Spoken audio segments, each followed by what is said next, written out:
Welcome to Toffee TV. It is the Everton News Daily. Speculation has run rife over the weekend regarding the commission Everton will face over FFP. We don't really have a definitive answer on the situation at the moment, but as I said, the media has been running rife with this over the weekend and today.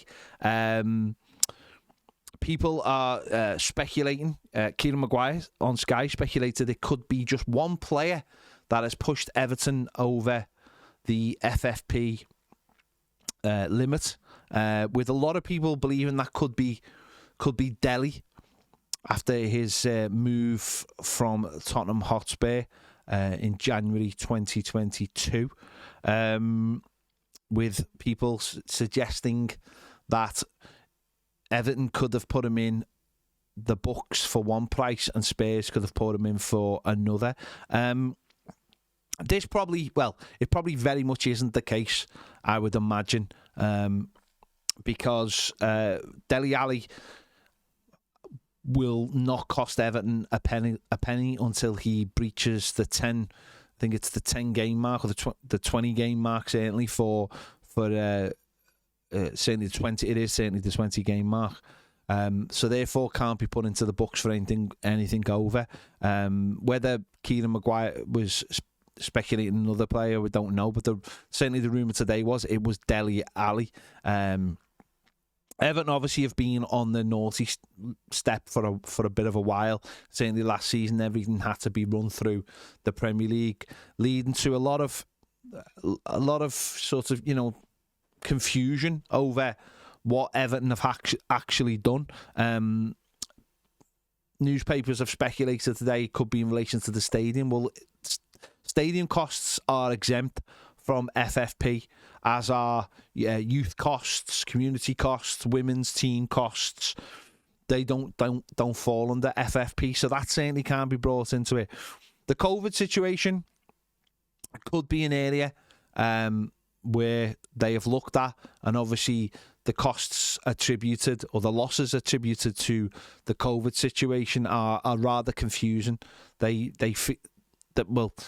feel made up because they are made up because they are speculative costs based on what could have happened rather than what did happen.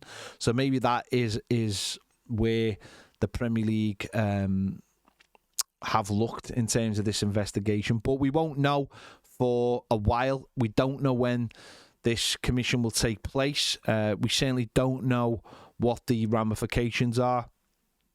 Again, a lot of speculation about points losses, about transfer embargoes. We will not know until this effectively goes to court, because that's what it is. It's a court case now. It is a three-person panel will decide Everton's fate based on the evidence on both sides, and Everton will obviously get a chance to put their side across. But I think Everton just got to put this to bed for now. I think everyone's got to put it to bed, very much like Manchester City have done with theirs. It probably won't happen anytime soon. It doesn't seem like it will happen this season. So therefore, any punishment could be added to next season, and if Everton appeal, whatever that is, it could drag on even longer. So we'll have to wait and see on that one. But as I said, the media are having a bit of a field day on that one without actually knowing quite yet what the situation is. It simply has come down to that Everton have breached FFP requirements. We will have to wait and see what that is. Moving on, the one of the first cranes at the Everton new stadium has been taken down, or is in the process of being taken down over the weekend. That's because the final concrete on the east stand was poured last week. So yeah, one of the cranes will come down, which is good because those cranes are expensive. So one of them coming down is fantastic news for the football club. The top panels of the terracing are going up on the west stand now, and hopefully that'll be completed this week. There was one part of the south stand roof was due to go last week, but apparently the conditions were too windy, so that will go up this week. So good news on the stadium front, and as I said, that it will hopefully. Well, we know it will all change in front of our eyes as we go on. As was reported last week, again, no confirmed date on when Everton will move into the stadium, but we're all hoping that it will be for the beginning of for not next season, but obviously the season after. We will have to wait and see. Everton have not confirmed that as of yet. We will just have to wait and see. Moving on to the internationals, Seamus Coleman will be involved with Ireland tonight against France. He's been included in the matchday squad after having an injury last week in their win last week. So he's back tonight, which is good news for him. Good news for Evan that he's not injured with everything going on. Nathan Patterson played at the weekend for Scotland. He played the last 15 minutes coming on in their 3-0 win against Cyprus.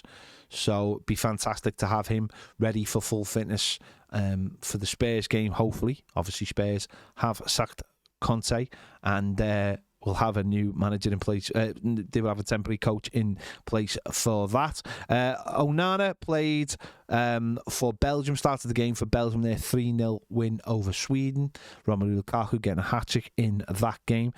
Jordan Pickford and Vitaly Mykolenko faced off yesterday in England's game against Ukraine at Wembley. Obviously, England run out 2-0 winners.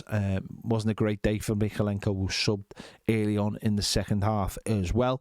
Isaac Price got his first 2 caps for Northern Ireland over the weekend, coming on as a sub in both games. They won one and lost one.